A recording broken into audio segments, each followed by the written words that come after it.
कॅमेरे जास्त आणि रिपोर्टर कमी काय आहेत? कॅमेरे जास्त आणि रिपोर्टर कमी काय आहेत?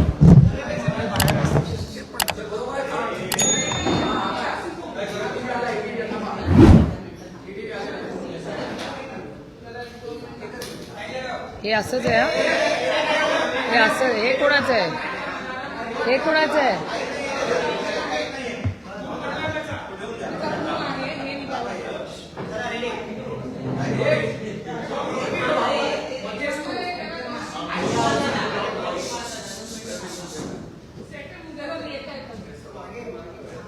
आज कॅमेरे जास्त आणि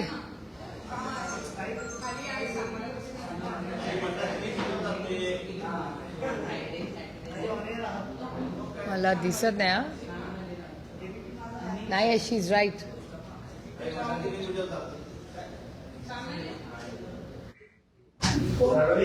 चला रोल. चला सांगा.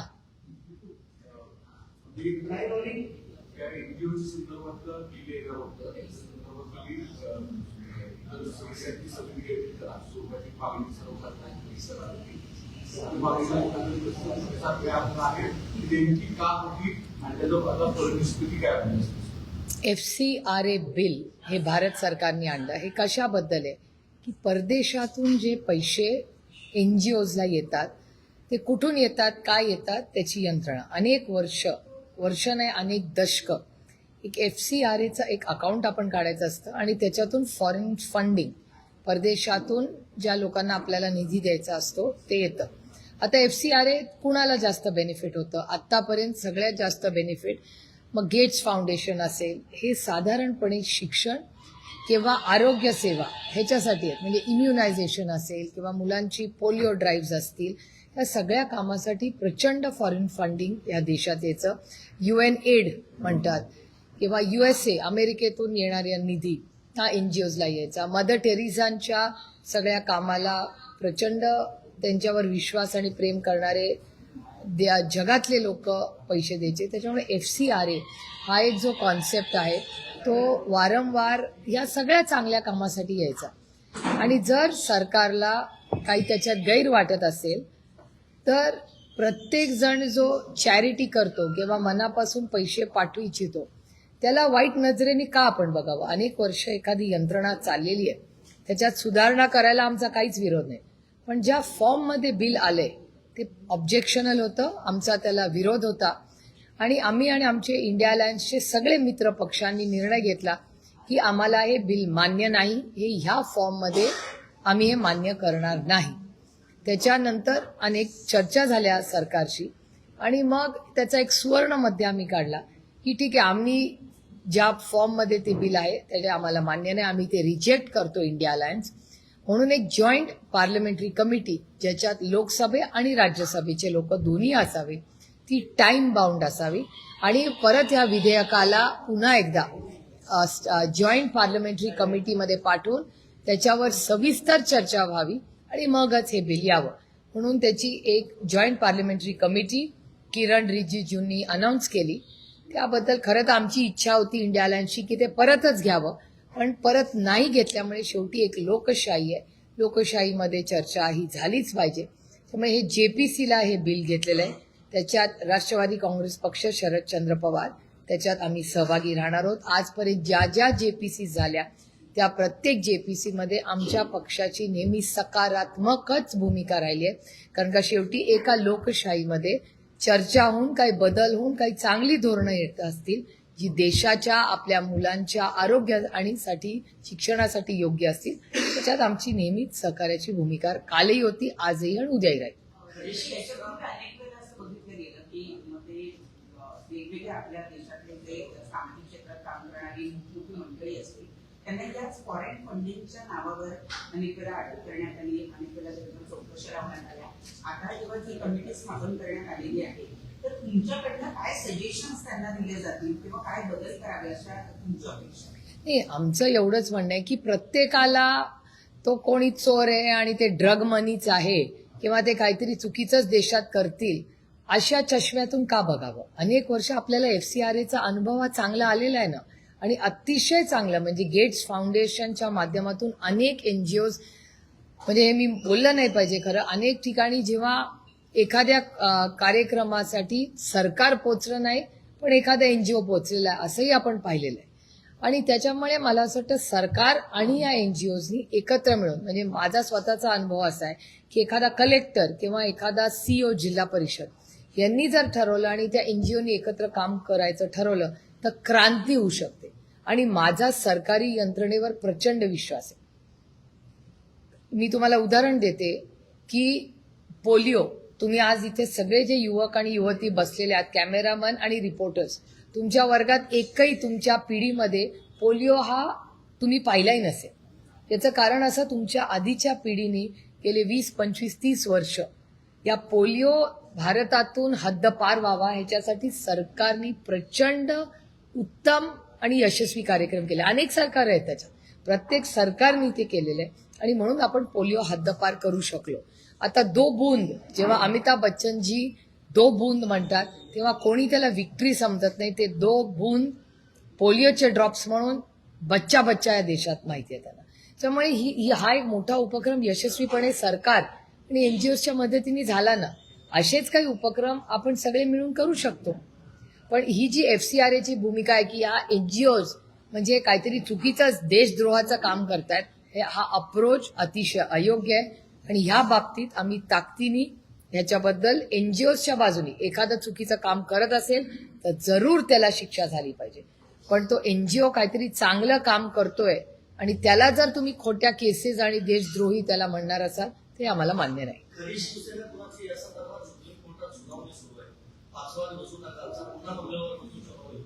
या संदर्भात 2 प्रश्न आहेत. एक म्हणजे राष्ट्रवादीच्या पक्षाचा नावाची जी याचिका होती त्याचं पुढे काय झालं, आणि दुसरं सिब्बल यांनी असं म्हटलेलं आहे की जर त्या आमदारांना अपात्र ठरवलं असतं शिंदेच्या तर बहुमत हे ठाकरेंच्या बाजूने लागलं असतं. आणि मी तुम्हाला खरं सांगू का, ज्या पद्धतीने राष्ट्रवादी काँग्रेस पक्ष आणि शिवसेना फोडले गेले हे अयोग्यच आहे. कुठल्याही संविधानाच्या चौकटीत ते बसत नाही हे आमच्या विरोधकांनाही माहिती आणि आम्हाला तर माहितीच आहे. ज्या पद्धतीने त्या गोष्टी झाल्या ह्या अमान्यच आहेत. आणि ज्या पद्धतीने इलेक्शन कमिशनचा गैरवापर झाला, त्या यंत्रणेचा गैरवापर झाला, हे एका सशक्त लोकशाहीसाठी घातक आहे. शिवसेना ही काल, आज आणि उद्या ही उद्धवजींचीच असणार आहे. याचं कारण असं की बाळासाहेब ठाकरेंनी तो पक्ष स्थापन केला, ते हयात असताना त्यांनी तो पक्ष उद्धवजींच्या हातात दिला. त्याच्यामुळे शिवसेना ही बाळासाहेबांची शिवसेना ही उद्धवजींचीच असू शकते. आणि एखाद्याचं वेगळं मत असेल तर त्यांनी ज्या पद्धतीने राज ठाकरेंनी वेगळी चूल मांडली त्या पद्धतीने करायला हवं होतं. कोण त्यांना नाही म्हणलं होतं. वेगळं पक्ष स्थापन करायचं आणि स्वतःच्या कर्तृत्वावर त्यांनी विश्व उभं करावं. कौतुकाची गोष्ट आहे. जर एखादा पक्ष यशस्वी झाला तर शेवटी आम्हाला मान्यच करायला पाहिजे ना.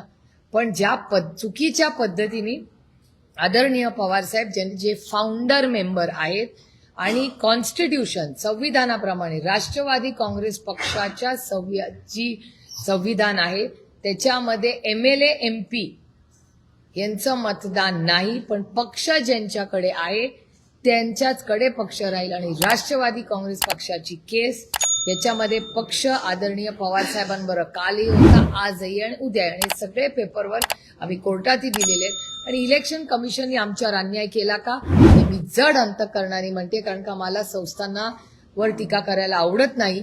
पण दुर्दैवाने शिवसेना आणि राष्ट्रवादी काँग्रेस पक्षावर अतिशय चुकीच्या पद्धतीने अन्याय हा केला का इलेक्शन कमिशननी तर केला.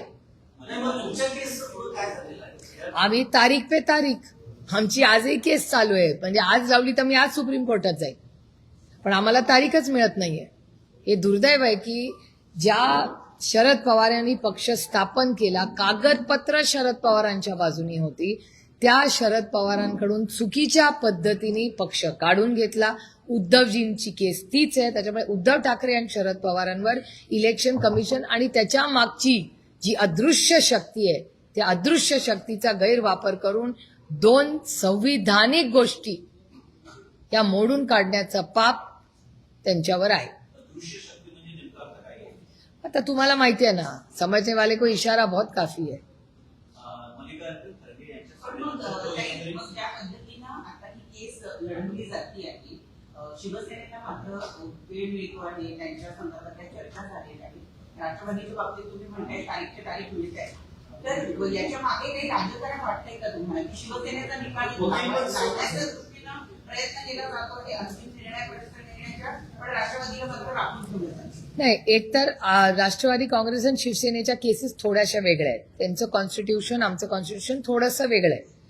आणि आम्ही क्लब करा ही आमची पहिल्या दिवसापासूनची मागणी आहे की शिवसेनेची केस आणि राष्ट्रवादीची केस क्लब करा. कारण म्हणजे सगळ्यांनाच माहिती आहे यश अपयश हा विषयच नाही, जनाधार हा विषयच नाहीये. हा विषय असा आहे की योग्य का अयोग्य. आता संविधान, हा देश संविधानाने चालतो ना, उद्या दुसरा येऊन क्लेम करू शकतो का? उद्या कोण श्रीलंका म्हणू शकतं का भारत माझा आहे? तर नाही ना. तसंच आहे की शिवसेना ही बाळासाहेब हयात असताना त्यांनी उद्धवजींवरती जबाबदारी टाकली होती. त्याच्यामुळे शिवसेना कोणी कितीही काही म्हणलं तरी ती उद्धवजींचीच शिवसेना आहे. आता काळानंतर काय झालं हे तुम्ही सगळ्यांनीच पाहिले. राष्ट्रवादीचं पुढं काय? राष्ट्रवादीच्या तारखा आम्ही सारख्या मागतोय. जेव्हा शिवसेनेची तारीख लागते तेव्हा कोर्टाकडे आम्ही राष्ट्रवादी काँग्रेस पक्षाला तारीख द्यावी ही आहे. आणि मी शेवटपर्यंत राष्ट्रवादी काँग्रेस पक्ष हा शरदचंद्र पवारांचाच पक्ष आहे. चुकीच्या पद्धतीने त्यांच्याकडून काढून गेला. जोपर्यंत माझ्या श्वासात श्वास आहे ही लढाई मी लढत राहणार. आणि ही लढाई फक्त आदरणीय पवार साहेबांची नाहीये, ही लढाई असंख्य कार्यकर्त्यांची आणि संविधान वाचवण्यासाठी आहे. आज आमच्यावर अन्याय केला, उद्या तुमच्यावर करतील. मग भांडण सोडून द्यायचं, असं लढाई सोडून द्यायची. मग सत्याच्या मागे आपण असत्य होऊन कोणी ताकद वापरली म्हणून सत्याची बाजू आपण सोडून द्यायची. यातून दोन अर्थ निघतात. एक तर मग विलिनीकरण पुन्हा किंवा मग तुम्ही एनडीए सोबत जरा म्हणून कोर्टाला नाही, एनडीएचा काय संबंध मला सांगा. हे कधी होऊ शकतं? शरद पवारांना त्यांचा पक्ष रीतसर त्यांच्या अधिकारांनी त्यांना मिळाला पाहिजे एवढीच मागणी करते. नंतर पवार साहेबांनी तो पक्ष कोणाला द्यायचा तो आदरणीय पवार साहेबांचा विषय, त्याच्यात मी नाही. मी तो पक्ष आमच्या कोणासाठीही मागत नाहीये. मी राष्ट्रवादी काँग्रेस पक्ष हा फक्त आणि फक्त शरदचंद्र पवारांसाठी मागतेय. कारण का शरद पवार त्याचे फाउंडर मेंबर आहेत. प्रत्येक कागदपत्र हा शरद पवारांच्याच बाजूनी आहे. तर लिगल राईट कुणाची आहे त्या पक्षावर? तर ती फक्त एका माणसाची आहे ज्याचं नाव शरद पवार. त्याच्यानंतर त्यांनी तो पक्ष कुणाला द्यावा, त्याचं काय करायचं हा अधिकार त्यांना आहे ना ऍज अ प्रेसिडेंट. त्याच्यासाठी माझी लढाईच नाही आहे. माझी लढाई ज्याचा आहे त्याला ती मिळाली पाहिजे. कारण का उद्या दुसरी ही वेळ माझ्यावर आली आहे, ठीक आहे, उद्या तुमच्यावर येईल आणि उद्या फक्त पक्ष नाही संस्थांवर येईल, बाकीच्या पक्षांवर येऊ शकते. ही यंत्रणा अशी जर बिघडत राहिली तर मग देश कसा चालणार? हा कुणाच्या मनमर्जीनी चालणार नाही, संविधानाने चालेल. उद्या चॅनल्सवर येईल, उद्या तुमच्या नोकरीवर येईल, कुठे येऊ शकतं ना. त्याच्यामुळे कधीतरी सत्यासाठी लढायचंच असतं असं मला वाटतं. नाही, भारतातील सर्वात प्रगत राज्य म्हणून आपल्या महाराष्ट्राची गणना होते. मात्र 2 दिवसापूर्वीच गडचिरोलीच्या एका आश्रमशाळेमध्ये सर्पदंशाने 3 मुलींचा मृत्यू होतो. कसं बघता एकत्रित या प्रकरणात? नाही, मी as a matter of fact मी कालच पार्लमेंट संपवून आले. 2 महत्वाच्या घटना महाराष्ट्रात होत होत्या जेव्हा आम्ही दिल्लीत होतो. एक तर चाकण MIDCचा एक अतिशय गंभीर आणि चिंताजनक विषय, आणि दुसरा विषय अतिशय महत्वाचा म्हणजे आश्रमशाळेंचा रिव्ह्यू. आपल्याला आठवत असेल की अनेक वर्षापूर्वी एक आश्रमशाळा कशा चालाव्या ह्याच्यासाठी एक कमिटी केली होती. त्या कमिटीचा रिपोर्ट देखील आहे. माझी एवढीच विनम्र विनंती आहे महाराष्ट्राच्या माननीय मुख्यमंत्र्यांना की त्या कमिटीचा रिपोर्ट त्यांनी मागवावा. त्यांनी स्वतःहून त्याची एक तातडीने आश्रमशाळेंची एक मीटिंग बोलवावी. स्वतः जातीने लक्ष घालून प्रत्येक कलेक्टराला त्याची जबाबदारी द्यावी आणि आपापल्या भागातल्या आश्रमशाळेतला रिव्ह्यू पुढच्या 1 महिन्याभरात माननीय मुख्यमंत्र्यांनी वाढवावा. आणि आम्ही पण सगळे, हा काही विषय राजकीय किंवा आम्हाला त्याच्यात राजनीती आणायचीच नाही. ज्याच्या समजा आमच्या मतदारसंघात असेल, आम्ही लोकप्रतिनिधी आहोत, आम्ही पण जबाबदारी मुख्यमंत्र्यांबरोबर घ्यायला तयार आहोत. शेवटी हा मुलांचा विषय आपल्या. त्यामुळे का नाही तुम्ही आमदार खासदाराला इन्व्हॉल्व्ह करता, कुठल्या का पक्षाचे असे ना हो, ह्याच्यात कसलं राजकारण. तुम्ही तुमच्या मतदारसंघात जर एखादी आश्रमशाळा असेल तर द्या ना आम्हाला टार्गेट्स की आमदारांनी महिन्यातून एकदा जायचं, खासदारांनी महिन्यातून एकदा. आपण सगळे मिळून घेऊ ना त्याची अकाउंटेबिलिटी. पेहलगामवर अटॅक झाला तेव्हा ऑपरेशन सिंदूर मिळून यंत्रणा चालवली ना देशात आम्ही सगळ्यांनी. तर का नाही मुलांच्या शिक्षणासाठी आम्ही सगळेच लोकप्रतिनिधी जे आहोत या सगळ्यांना कॉन्फिडन्समध्ये घ्या आणि ह्या सगळ्या बाबतीमध्ये माननीय मुख्यमंत्र्यांनी लीड घ्यावा. आम्ही साथ द्यायची तयारी आमची. सगळ्या आश्रमशाळा पुढच्या 3 ते 6 महिन्यात नीट करूया सगळे. म्हणजे एवढं CSRवर काम चालतं. CSRच्या कंपनीजला इन्व्हॉल्व्ह करू करायचं म्हणलं तर करणे के लिए बहुत आहे. करायची इच्छा झाली पाहिजे. इश्यू असेल किंवा इतर म्हणजे महाराष्ट्रामध्ये खड्डेमुक्त महाराष्ट्र म्हटलं जातं तर मात्र प्रत्येक जिल्ह्यामध्ये प्रत्येक गावामध्ये खड्डे आहेत. वीज वेळेवर मिळत नाही, कृषी पंपांना वीज मिळत नाही, कर्जमाफीची पण त्रुटी आहे आणि सर्वात महत्वाचं म्हणजे धानाला बोनस मिळालेला नाही. हे बघा, महाराष्ट्राची परिस्थिती अतिशय गंभीर आहे. चाकणमधून हजारो म्हणजे ज्या चाकणसाठी आदरणीय पवार साहेबांनी ती MIDC केली, त्या आदरणीय पवारसाहेब मुख्यमंत्री असताना या सगळ्या MIDC झाल्या. लोकांनी पवार साहेबांकडे बघून महाराष्ट्राची यंत्रणा बघून विश्वासाच्या नात्याने एवढ्या इन्व्हेस्टमेंट्स केल्या आणि आता या डबल इंजिनच्या सरकारच्या काळात या चालल्या ते अतिशय चिंताजनक आहे. माझी महाराष्ट्राच्या माननीय मुख्यमंत्र्यांना विनंती राहील की त्यांनी स्वतः तातडीने मीटिंग घेऊन फोनवर कामं होणार नाही. इंडस्ट्री मिनिस्ट्री फोनवर कामं. पॉज इंडस्ट्री आहे, उठा आणि जा ना. एवढे चार्टर आणि हेलिकॉप्टरनी फिरत असतात नाही मंत्री सगळीकडे. इलेक्शनला जेव्हा नाशिकला त्यांची सीट अडचणीत येते तेव्हा चार्टर मिळतं ना. पण हजारो लाखो गरीब मुलांच्या जेव्हा नोकऱ्या जातात तेव्हा यांना चार्टर सुचत नाही. एक तर मोदीजी म्हणतात चार्टरनी जाऊ नका, ह्यांच्यातला एक मंत्री चार्टरशिवाय कुठे जात नाही. मग जेव्हा लाखो नोकऱ्यांची जायची चाकणला वेळ येते, 2.5 तासावर चाकण आहे मुंबईवरनं. एवढी मोठी ती काय लिंक म्हणतात, अटल लिंक वगैरे केलं ना तुम्ही, मग बसा ना गाडीत आणि जा. फोनवर एवढं काय महत्वाचं काम आहे इंडस्ट्री मिनिस्टरला की ते चाकणला जाऊ शकत नाहीत आणि फोनवर जात आहेत. आणि त्या फोनची पण जाहिरात होते चॅनलवर, आम्ही बघायचं. बैठक लावली नाही. मी इंडस्ट्री मिनिस्टर असते ना या राज्याची तर मी काल ती बातमी लागल्या गेले असते.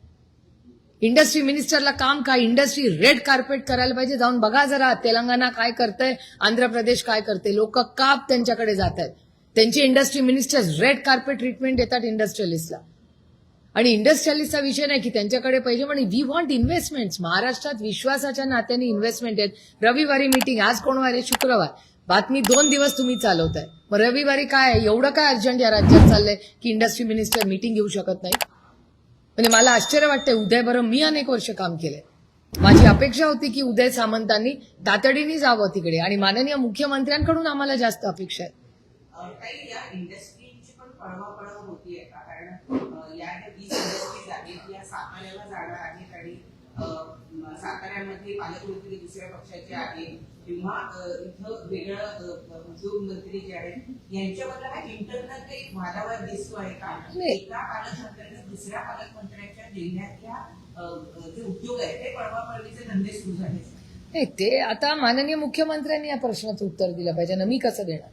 माझं म्हणणं आहे की ज्या इंडस्ट्रीज या राज्यात जिथे आहेत त्या तिथे राहिल्या पाहिजेत आणि दावोसला जाऊन करोडो रुपयाचे इन्व्हेस्टमेंट आणले ना, मग त्यांना पाठवा ना दुसऱ्या राज्यांमध्ये, दुसऱ्या जिल्ह्यांमध्ये. मी बघते, कारण मी आंध्र आणि तेलंगणा फार क्लोजली फॉलो करते. कारण का त्यांच्याकडे त्यांच्या सोशल मीडियावर अखंड फोटो येत असतात, काय काय ऍक्टिव्हिटीज होत असतात. मग तिथे होतात, मग महाराष्ट्रात का होत नाही? आणि एक्सप्लॉयटेशनचे आरोप हे स्वतः MIDCs मध्ये काय चाललंय माननीय मुख्यमंत्र्यांना स्वतःलाच माहिती आहे. पवारसाहेबांनी जे ट्विट केलेलं होतं त्याला मुख्यमंत्र्यांनी उत्तर दिलेलं आहे. ते असं म्हणतायत की जे उद्योग चालले आहेत अशी माहिती दिली जाते. त्यातले बरेच उद्योग हे केवळ नावाला ज्या कंपन्या स्थापन झाल्या प्रत्यक्षात त्यांनी कामच सुरू केलेलं नाहीये आणि त्यामुळे त्या कंपन्या बंद पडल्या. पण एक मिळालं नाही म्हणून त्या लोकांनी बंद केल्या. तर मुळात त्या केवळ नावाला स्थापन झालेल्या होत्या आणि म्हणून मग त्या बंद. नाही, ठीक आहे ना. खड्डे तर आहेत ना तिथे. म्हणजे तुम्ही किती म्हणला इंडस्ट्री गेली नाही गेली तरी त्या रस्त्यांवर तुमच्या चॅनलवरच खड्डे दिसत आहेत ना रोज. आणि चाकणवरनं आम्ही जातोच ना सगळे. अमोलदादा तिथे लोकप्रतिनिधी आहेत, त्यांनी किती वेळा चाकणबद्दल, तर मागच्या आठवड्यात पण आंदोलन झालं होतं. केवढी मोठी आंदोलनं झाली. परवा तर आम्ही माननीय प्रधानमंत्र्यांना भेटायला गेलो होतो तेव्हा अमोलदादा कोल्हे तिथले लोकप्रतिनिधी, त्यांनी हे सगळे प्रश्न माननीय प्रधानमंत्र्यांकडे पण मांडले त्या सगळ्या भागामधले. त्यामुळे कसं आहे की प्रॉब्लेमला बगल देणं इज नॉट लिडरशिप. प्रश्न सॉल्व्ह करून ओनरशिप घेणं इज लिडरशिप. फक्त चांगलं हे माझं आणि जे चांगलं नाही ते दुसऱ्याच्या गळ्यात घालणं इज नॉट लिडरशिप. चॅलेंजिंग सिच्युएशनमध्ये हो मी ओनरशिप घेतो, मी ते फिक्स करतो, करा ना, आम्ही तुमचा सत्कार पहिला करू. पण हे अतिशय चिंताजनक आहे. आणि तुम्ही जर म्हणत असाल तर पालकमंत्र्यांमध्ये जरी कॉम्पिटिशन असेल तर माननीय मुख्यमंत्र्यांनी ह्याच्यात तातडीने लक्ष घातलं पाहिजे, जर तुमच्या या प्रश्नात तथ्य असेल. ते त्याच्यावर काल उद्घाटन झाली मुंबईमध्ये नगरविकास खात्याचे उद्घाटन होते. पण त्या उद्घाटनाच्या कार्यक्रमाला उपमुख्यमंत्री एकनाथ शिंदे दिसले नाही आणि त्या मध्यंतरी ते परत त्यांच्या घरेगावी गेले होते. अनेक घडामोडी घडताना ते कुठेतरी अनेक राहताना दिसत आहेत. अंतर्गत काही विरोध या सरकारमध्ये दिसून येत आहे, यातून घडते असं वाटतं का? मला काही सांगता येणार नाही, पण साधारणपणे ह्या सरकारचा तो अंतर्गत प्रश्न आहे. आता 3 पक्षांचं ते सरकार आहे, त्यांच्यातला अंतर्गत काय कॉन्फ्लिक्ट आहे तो त्यांचा इंटरनल प्रॉब्लेम आहे, त्याच्याशी माझा काही संबंध नाही. माझी एवढीच विनंती राहील की त्यांच्या इंटरनल कॉन्फ्लिक्टमध्ये आपल्या राज्याचं नुकसान होई नये एवढीच माफक अपेक्षा. ताई, तुम्ही संसद अधिवेशन घेतलेलं आहात. या अख्ख्या सत्रामध्ये बहुसंख्य वेळ जो आहे तो वाया गेलेला आहे किंवा पाण्यात गेलेला पाहायला दिसत. जवळपास सर्वसामान्यांच्या 175 कोटी रुपये पाण्यात गेलेले. हो, याला जबाबदार कोण? तर सत्ताधारी. याचं कारण असं, पार्लमेंट चालवावं आणि कसं चाललं पाहिजे याची जबाबदारी कोणाची असते? ही सत्ताधाऱ्यांची असते, विरोधी पक्षाची नसते. ट्रेजरी बेंचची असते की सरकार चाललं पाहिजे, यंत्रणा व्यवस्थित. आणि मला सांगा, डिस्कशनला नाही का म्हणालंय सरकार? पेलेट्सच्या गनची ऑर्डर कोणी दिली? पहिल्या दिवशी येऊन रिपोर्ट मी स्वतः मागणी केली आहे, तुमच्यासमोरही केली आहे. मी म्हणलं SIT स्थापन करा. मग पहिल्या दिवशी का नाही मंत्रालय, होम मिनिस्ट्री म्हणाली की आम्ही ठीक आहे SIT लावतो, तुम्ही म्हणाल तशी. कुठल्या तरी जबाबदार रिटायर्ड जजवर ही जबाबदारी टाकूया आणि SIT लावूया, काही प्रश्नच नव्हता. का नाही या सरकारने SIT लावली? लावा नाही की इन्क्वायरी, टाइम बाउंड लावा. हे एक स्टेटमेंट करणं किती सोपं होतं मला सांगा. त्याच्यानंतर चंदा चोरीवर काय बोलत नाहीये? झालंय ना, मर्यादा पुरुषोत्तम रामांचं मंदिर केलं नाही या सरकारने. तर जर मर्यादा पुरुषोत्तम रामांच्या मंदिरासाठी काही मर्यादाच ठेवली नसेल तर काय बोलणार आपण सांगा. आणि ते प्रूफ तुमच्याच चॅनलवर आलंय ना सगळ्या. चंदा चोरी काय आम्ही नाही क्रिएट केलेली, ते तुमच्या सगळ्या चॅनल्सवरच आम्ही चंदा चोरी पाहिली आणि लोकांनी मान्य केलंय. उत्तर प्रदेशच्या मुख्यमंत्र्यांना जेव्हा त्यांनी त्या ट्रस्टनी पत्र लिहिलं, त्यांनी इन्क्वायरी लावली. त्याचा अर्थ दाल में कुछ तो काला आहे ना. आणि व्हिडिओज तर आहेत ना, लोक खिशात पैसे घालतायत, चांदी घालतायत, हे तर डोळ्यांनीच पाहिलं ना आपण. आणि हे किती वाईट आहे मला सांगा की ज्या प्रभू श्री रामांचा मंदिरासाठी संपूर्ण रथयात्रा झाली या देशामध्ये, अडवाणीजींनी आणि अटलजींनी उभं आयुष्य त्याच्यासाठी कष्ट केले. त्याच्यासाठी पार्लमेंटमध्ये सुषमाजी असतील किंवा अरुण जेटली साहेब असतील, या सगळ्यांनी एवढी मोठी लढाई लढली.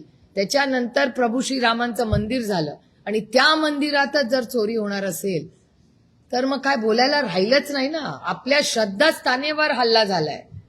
पण अमित शहा असं म्हणतात की विरोधकांनाच प्रश्न विचारतात ते, पण उत्तर ऐकून घेण्याची त्यांचीच इच्छा नाहीये, म्हणून सभागृहामध्ये गोंधळ घालून सभागृह बंद पाडावं. पण चर्चेसाठी भाषण करायला आलं कोण?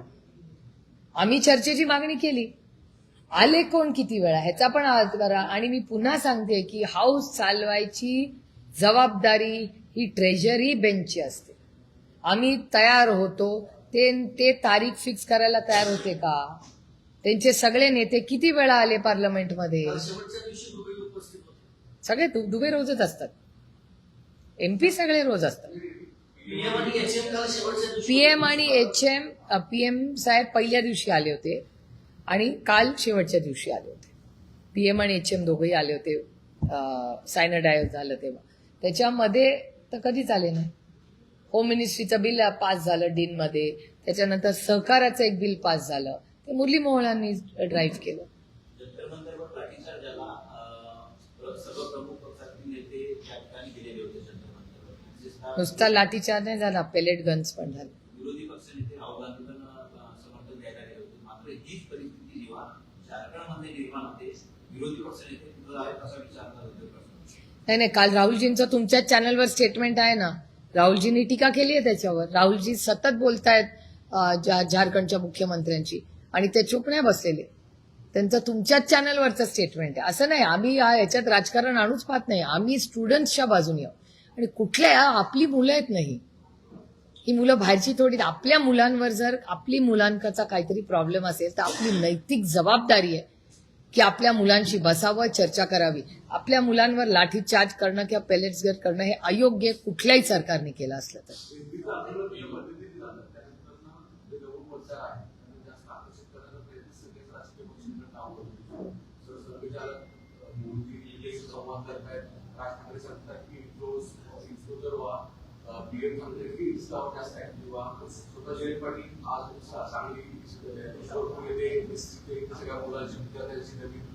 संवाद केलाय प्रयत्न या निमित्तानं आहे.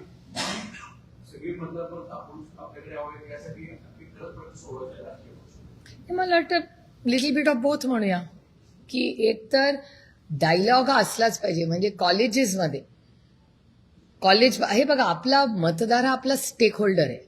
त्याच्यामुळे प्रत्येक मतदाराची जी काही प्रश्न असतील ते मांडणं ही आपली नैतिक जबाबदारी आहे ना. त्याच्यामुळे प्रत्येक जेनरेशनचे म्हणा किंवा एज ग्रुपचे वेगवेगळे प्रश्न असतात. ते मांडण्यासाठीच तर आम्ही जातो ना संसदेत, नाही तर कशासाठी जातो संसदेत. त्यामुळे त्याची माहिती मिळाली की जातनिहाय जनगणना करायला शासनानं सुरुवात केलेली आहे. उत्तराखंडमध्ये 40 प्रश्नांची एक प्रश्नावली ज्यावेळेला जनगणना करायला जातात त्यावेळेला विचारली जाते आणि त्यातला 10वा की 20वा प्रश्न आहे हा जातीच्या संदर्भात आहे. नुसती जात नाही तर जातीचा उपवर्ग सुद्धा त्यामध्ये विचारतात. याला जोडून येत असेल की यामुळे कुठेतरी जातीची जनगणना होईल असं सरकार म्हणलंय की ते करणार आहेत. त्यामुळे ती यंत्रणा फक्त एका राज्यात चालणार नाही. देशासाठी काय सरकारने ठरवलंय हे करायला काय. आता SIRचं काम चाललेलं आहे. आता माझ्याकडे रोज मॉनिटरिंगला नंबर्स येतात. SIR मध्ये जे काही काम चाललंय त्याच्यात अनेक असे लोक आहेत ज्यांची नावं सापडत नाहीयेत. अशा गोष्टी आहेत. BLOsला रेग्युलर फॉलोअप होतोय. त्याच्यामुळे एक ती खूप मोठी यंत्रणा आणि SIRला त्यांनी आता एक्सटेन्शनही दिलेलं आहे. त्यामुळे माझ्याही लोकसभा मतदारसंघात रोज मी फॉलोअप घेते. त्यामुळे त्याची एक मोठी यंत्रणा चालली आहे. प्लस ही जनगणनेची मागणी आहेच, तर ती आता एका राज्यात करून चालणार नाही, देशात करायला लागेल. तर देशाची अजून यंत्रणा तेवढी हालताना मला तरी दिसत नाही. नोटिफिकेशन काढले असं करते. हा विरोधकांचा हा विजय म्हणायचा. म्हणून अर्थातच आमची मागणीच होती. त्याच्यामुळे ती मागणी पूर्ण होते याचा आम्हाला आनंद आहे. पण आम्हाला नुसती पूर्ण होती नाही, आम्हाला त्याला लॉजिकल एंडला न्यायचं. म्हणजे ती यंत्रणा नुसती अनाऊन्स करून होणार नाही, त्याचं पूर्णपणे अंमलबजावणी होणं जास्त महत्वाचं आहे. आणि ती अतिशय पारदर्शकपणे झाली पाहिजे, सगळ्यात महत्वाची गोष्ट.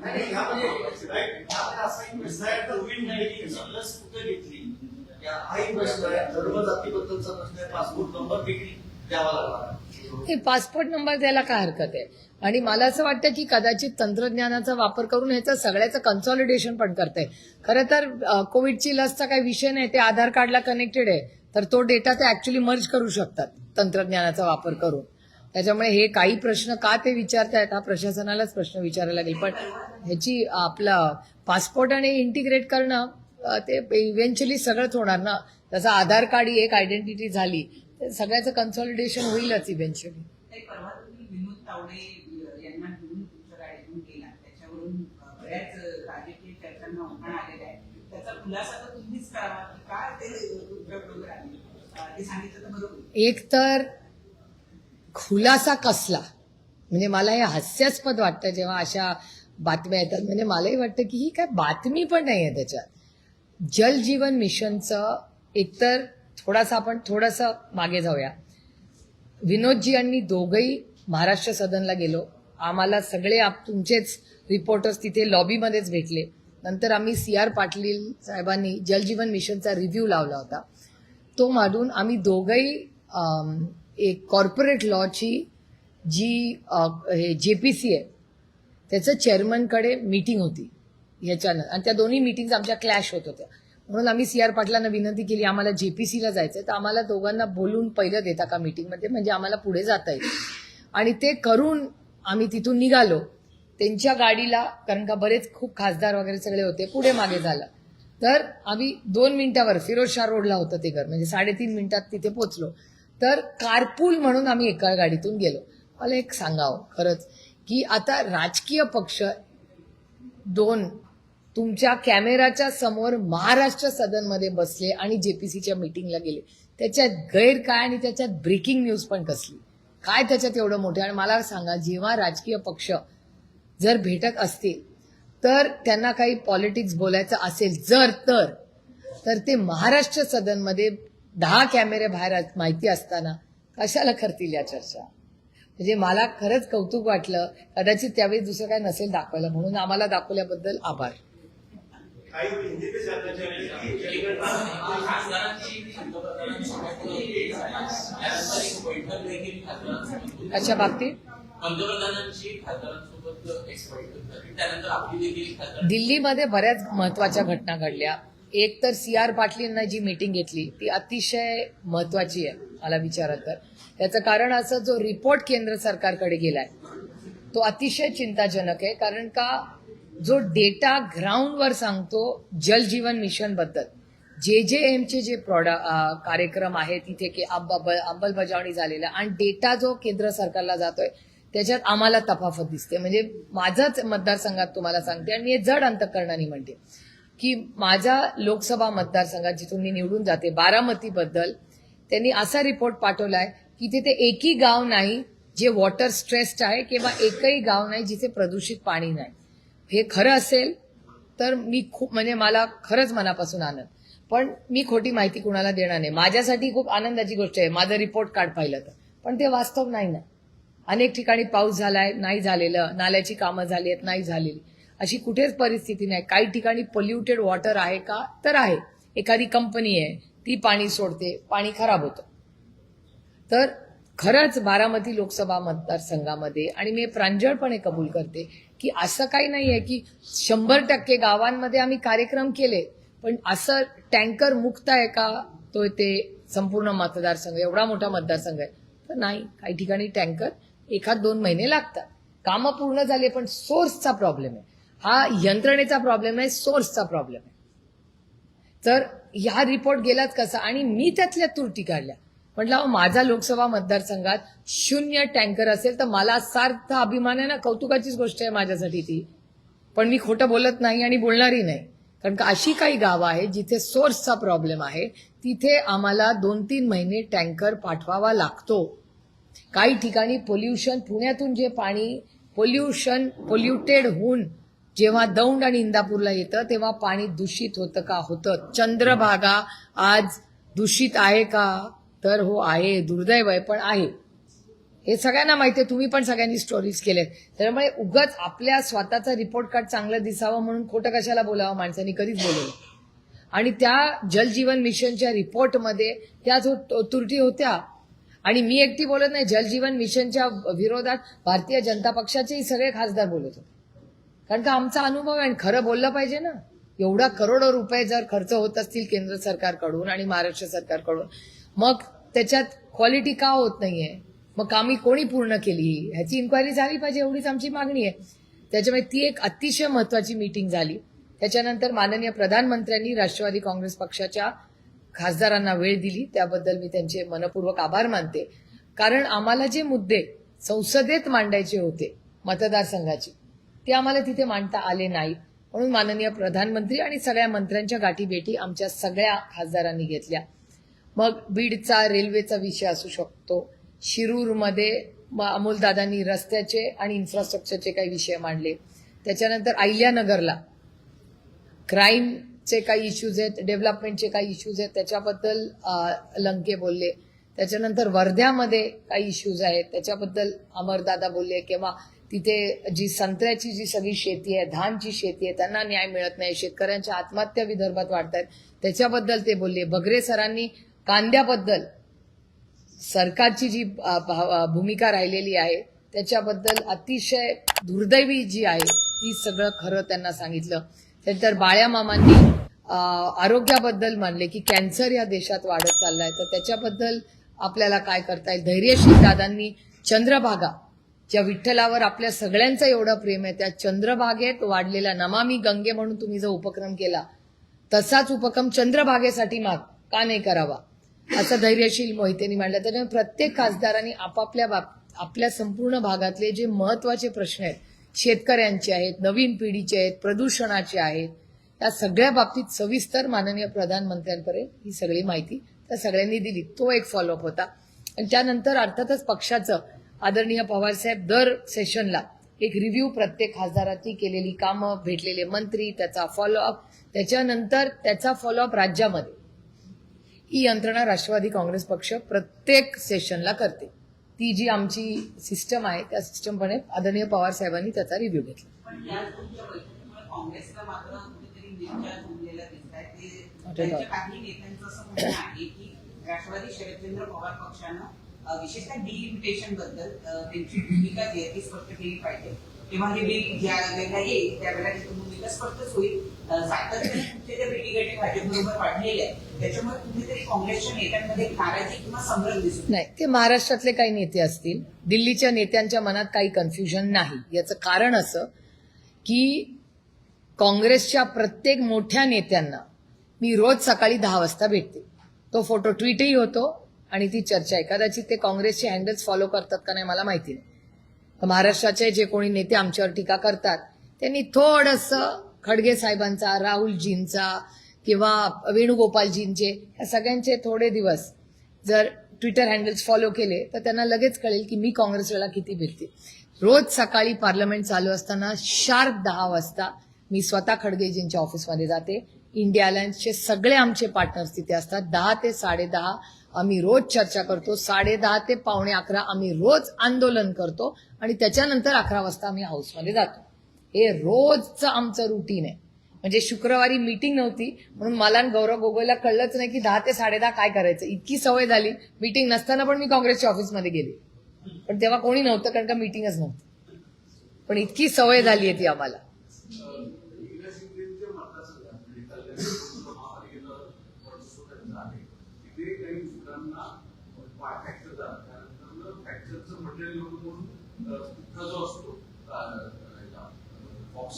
तो मानण्यात आल्याचं दिसून आलं. एका बाजूला आरोग्यमंत्री सुद्धा त्यांच्या शिंदे महापालिकेतून शिंदेकडे आहे, दुसरी वेगळी परिस्थिती दिसून येतात. नाही, मला वाटतं तिथे एक अतिशय चांगले ऑफिसर आहेत जे कमिशनर आहेत तिथे. हा मुद्दा जर असा आला असेल तर तातडीने तुम्ही त्याची नोंद केली, त्याच्याबद्दल मी आभार मानते तुमचे. आणि तिथल्या स्थानिक कमिशनरशी मी नक्की बोलून माहिती काढीन की असं कसं झालं. कारण का हे खूप पुण्याला म्हणजे मुंबईला जोडूनच ठाणं आहे. तो काय कुठला असा एरिया नाही की चुकून पाठवणं गेलं असेल. जर ठाण्यासारखी ठिकाणी होत असेल ते कुठे ठाणं डोंबिवली किती लांब आहे, हे होत असेल तर हे अतिशय चिंताजनक आहे. आणि ते अर्थातच मॅनेजमेंटचं अपयश आहे. तिथे कोण करतं का.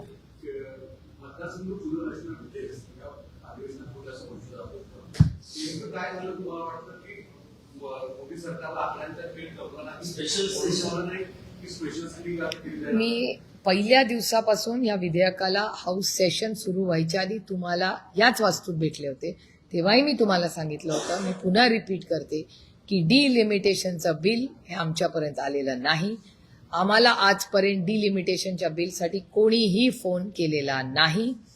इंडिया अलायन्समध्ये बिल नसल्यामुळे चर्चा काय करणार. आणि जेव्हा डिलिमिटेशनचं बिल येईल राष्ट्रवादी काँग्रेस पक्ष, शरदचंद्र पवार हे पहिल्यांदा आमच्या इंडिया अलायन्सच्या सगळ्या सहकाऱ्यांशी, मित्रपक्षांशी बोलेल आणि आमचा जो निर्णय असेल तो इंडिया अलायन्सचा जो निर्णय असेल त्यांच्याशी अभ्यास करून चर्चा करून आम्ही निर्णय घेऊ.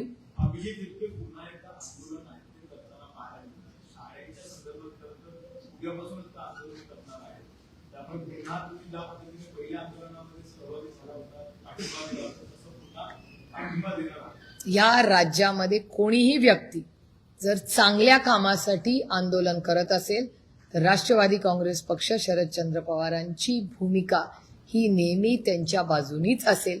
कारण एखादी व्यक्ती जर सरकारच्या विरोधात, जर सरकार झोपेचा सोंग घेत असेल आणि निर्णय घेत नसेल आणि ते पण डबल इंजिनचं सरकार असेल तर त्याला न्याय द्यायची नैतिक जबाबदारी ही आमच्यावर एक विरोधी पक्ष म्हणून आहे. एक शेवटचा प्रश्न की महाराष्ट्रातल्या ग्रामीण भागात काल एक व्हिडिओ व्हायरल होतोय, तो कुठला ते मला आठवत नाहीये, पण रात्रीच्या वेळेला बस न आल्यामुळे मुली या पायघरचा आहे तो मुली रात्रीच्या अंधारामध्ये रस्त्यावरून एकट्या जात आहेत. शाळा सुटल्यानंतर चालत ते त्यांना त्यांच्या घरापर्यंत जावं लागलं कारण एसटीची बस तिथपर्यंत पोहोचली. मुलींसाठी शिक्षण घेणं इतकं कठीण आहे त्या महाराष्ट्रासारख्या पुरोगामी राज्यात? नाही, एसटी बद्दल अनेक वेळा आम्ही म्हणलेलो आहोत की एसटी यंत्रणा ह्याच्यात सुधार झालाच पाहिजे. अनेक वेळा मुलं वंचित शिक्षणापासून राहतात कारण एसटीची यंत्रणा व्यवस्थितपर्यंत चालत नाही. तुम्ही पालघरबद्दल बोलला, मी कालच्याच तुमच्याच चॅनलवर बातमी पाहिली की भोर, जो माझा लोकसभा मतदारसंघाचा एक अतिशय महत्त्वाचा भाग आहे, त्या भोरमध्ये कालच काही मुलींना काही भागांमध्ये छेडछाड होतीये, त्या मुलींना त्रास दिला जातोय. त्यामुळे हा जो क्राईम वाढतोय, म्हणजे पुणे जिल्हा असेल किंवा राज्यात असेल, हा अतिशय चिंताजनक आहे. मला काळजी वाटते की त्या वर्दीची भीतीच नाही राहिली आहे का? असं का होतंय की ह्या केसेस वाढतायत, त्या कमी होत नाहीयेत. जे कोयता गँग असेल किंवा ही छेडछाड असेल किंवा मुलींवर होणारे बलात्कारांच्या केसेस असतील, त्या समाजात वाढत चालल्या आहेत आणि हे अतिशय चिंताजनक आहे. कारण का मला महाराष्ट्राच्या पोलिसांचा सार्थ अभिमान आहे आणि त्याचं कौतुकच आहे मला. पण ही एवढी मोठी यंत्रणा मग ती तेवढी इफेक्टिव्हली काम का करत नाहीये, हे अतिशय चिंताजनक आहे महाराष्ट्रासाठी. काही जनगणना का दूसरा चरण 2027 में शुरू हो रहा है. केंद्र सरकार ने एक नोटिफिकेशन जारी करके 40 सवाल वहां पर बताए हैं. उसमें कास्ट भी पूछी गई है, SC, ST. कोविड का टीका लगाया गया, ये भी पूछा जाएगा. नहीं, मेरे ख्याल से कास्ट सेंसिस का डिटेल्स ही हमारी मांग थी, तो मांग पूरी हो रही है और सब जगह हमें अभी तो नहीं दिख रहा है. गरजा हिंदुस्तान चॅनलला सबस्क्राईब करा आणि ताज्या घडामोडी जाणून घेण्यासाठी बेल आयकॉनवर प्रेस करा.